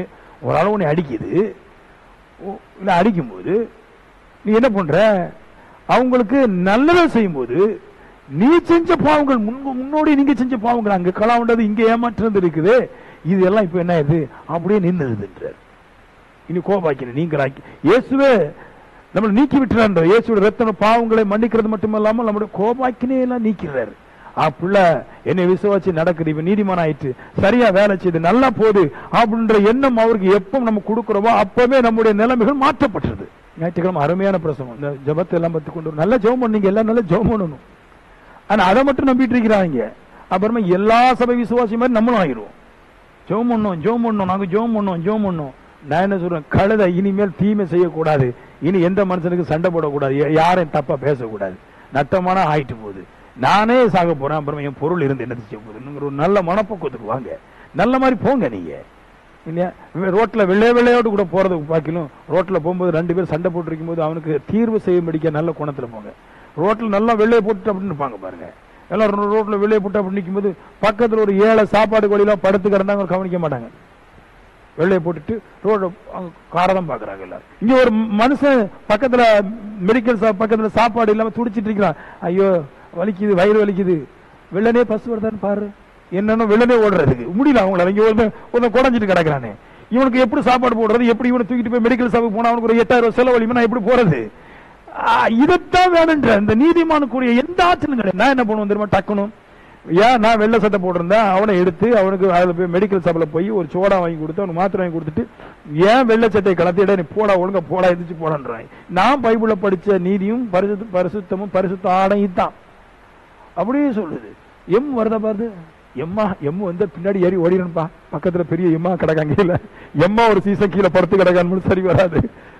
ஹலோ, உங்க கோபாக்கினை பறந்துருன்ற. நீங்க ஏசுட்ட கரெக்டா இருந்தா அவர் சொல்றாரு உங்களை நீதிமான் ஆக்குவார் ரத்தம். நான் சொல்றேன் ஏசு விட்ட சரியா இல்லாதனாலதான் கேரக்டர் ஒன்னும் மாறல. உண்மையா சொல்றேன், ஏசுட்ட கரெக்டா இருந்த குணம் மாறும். நீங்கள் ஆதி முதல் செய்து கொண்டு இந்த பாவங்களை உங்களை விட்டு நீங்கி போயிடும். அப்புறம் கோபாக்கினை கிடையாது, இனி செழிப்பு தான், இனி நன்மை நம்மளுக்கு உண்டாக போகுது. அதுக்கு தான் சொல்றாரு பாருங்க, Hebrews 4:16 நாம் இரக்கத்தை பெறவும். இரக்கம் வேணுமன்றார். இரக்கத்தை பெறவும், ஏற்ற காலத்தில் சகாயம் செய்யும், கிருபை அடையும், தைரியமா கிருபாசன தண்டைக்கு வர கடவும் சேர கடவும்ன்றார். என்ன அர்த்தம்? இந்த தைரியமா வாங்க அப்படின்றார். ஏசிட்ட வாங்க, நீங்க நல்ல இரக்கம் பெறலாம் அப்படின்றார். அப்புறம் சொல்றாரு ஏற்ற காலத்துல சகாயம் பெறலாம். நம்மளுக்கு அதை முடியல பாருங்க. 50,000 இன்னைக்கு தேவைன்னு, ஐயோ நான் போடுற பாடு இருக்கிற 7 நாள் கழிச்சுதான் கிடைக்கும். படாத பாடுபட்டு கடைசியில பெட்ல காலுக்கு ஒரு தலான, இடுப்புக்கு ஒரு தலைவனை, காலுக்கு ஒரு தலைவனை. ஏன்னா காசு இல்லாத போது காலும் வலிக்குது, இடுப்பும் வலிக்குது, தலையும் வலிக்குது. 3 தலைவனை போட்டு படுத்துட்டு இருக்கும் போது சரி எந்த நாசா போட்டு கடைக்காரன் வந்து திட்டுட்டு போறா, ஒரு 2 நாளைக்கு திட்டு வாங்குவாரு, என்ன பண்றது படுக்கும் போது. அப்பதான் யாரா போன போட்டு நான் உங்களுக்கு ஒரு 50,000 தாரேன். அப்பா அந்த கரெக்டான சகாயம் செய்யும், அந்த கரெக்டான சகாயம் செய்யும் கிருபை. ஏற்ற காலம், ஏற்ற காலத்துல ஒண்ணு நடக்கல சொல்றாரு, தைரியமா வாழ்றாரு. அதாவது வெள்ள போடுறதுக்கு சொல்லல, தைரியமா வா அப்படின்னு என்ன அர்த்தம்னா, உன்னை வந்து இயேசுகிட்ட சேரக்கூடாதபடி பல காரியங்கள் தடை போடும், ஸ்ட்ராங்கா நிக்க கூடாதபடி பல காரியங்கள் தடை போடும், கடவுளுக்கு கொடுக்கிற காரியத்துல தடை பண்ணும், தரித்திரனை பார்க்கிற காரியத்துல தடை பண்ணும். இயேசு ஆராதிக்கும் போது மனுஷன் தடை பண்ணுவான், இயேசு ஆராதிக்கும் போது சம்மதி தடை பண்ணும், இயேசு ஆராதிக்கும் போது மற்றவங்களை தடை பண்ணுவாங்க. இல்ல இயேசு விட்ட எப்படி அது கரெக்டா நில்ல கூடாதபடி ஏதாவது ஒரு பிரச்சனை வந்து அமுக்குன்றாரு. திடீர்னு கும்பாதிரி வீட்டுல கல்யாணம் வந்துடும், திடீர்னு அக்கா வீட்டுல புதுநன்மை வந்துருது, இல்லன்னா மைனி வீட்டுல மச்சா வீட்டுல வார்த்தைப்பாடு வந்துருது. ஏதாவது ஒண்ணு என்ன பண்ணுது, என்ன தைரியம் வரக்கூடாது தடை பண்ணுது. ஏன்னா மச்சானை விட்டு வர முடியாது, ஏன்னா மச்சான் 2 லட்சம் தந்திருக்காரு கஷ்டத்துக்கு, இனி அவருக்கும் நம்ம வந்து சல்யூட் அடிக்கணும் பாருங்க. அப்ப ஏதாவது ஒண்ணு தடை பண்ணுது. மைனியை விட்டு டக்குன்னு வர முடியாது, மைனி 3 லட்சம் கஷ்டத்தை தந்திருக்கிறாப்ல, இன்னொரு ஐடியா கஷ்டத்துக்கு அவங்க தானே உதவி செய்யறாங்க, அதனால கொஞ்சம் எசைஞ்சு போகணும். இப்படி பல காரியங்கள் நம்மளுக்கு குறைந்து பாருங்க. அவரு சொல்ற தைரியமா வா, ஏற்ற காலத்துல சகாயத்தை நான் செய்யறேன், கிருபை அடையும், தைரியமா கிருபாசன தண்டைக்கு வர கடவும் அப்படின்ற. என்ன அர்த்தம் சொல்றாரு? கிருபாசனம்னா அதுக்கு பேர், இன்னொரு பேர் வந்து ஏசு கிறிஸ்து. ஏசு கிறிஸ்து தான் கிருபாசனம். என்ன சொல்றாரு? தைரியமா ஏசுகிட்ட நீ வான்றாரு, தைரியமா வான்றாரு. தைரியம் வந்து ஆண்டவரே இனி நான் உமக்கு சொந்தம், எனக்கு ஏற்ற காலத்துல எதுவுமே நடக்கல, எல்லாத்துக்கும் காரணம் என் பாவம் தான். நான் பாவம் செஞ்சு செஞ்சு ஏற்ற காலத்துல ஒண்ணு நடக்க மாட்டேது, இனி நான் உம்மிடத்துல வரேன், நல்லா என்னை சுத்திகரிச்சு விடுங்க, நல்ல பாவம் செய்தபடி ஆக்கி விடுங்க அப்படின்னு தைரியமா வரும்போது சொல்றாரு, ஏற்ற காலத்துல இறக்கம் எங்கேயா இருந்து வரும், எங்க இருந்து கர்த்தர் இறங்குவாருங்க, எங்க இருந்து இறங்குவாரு. ஆமென்.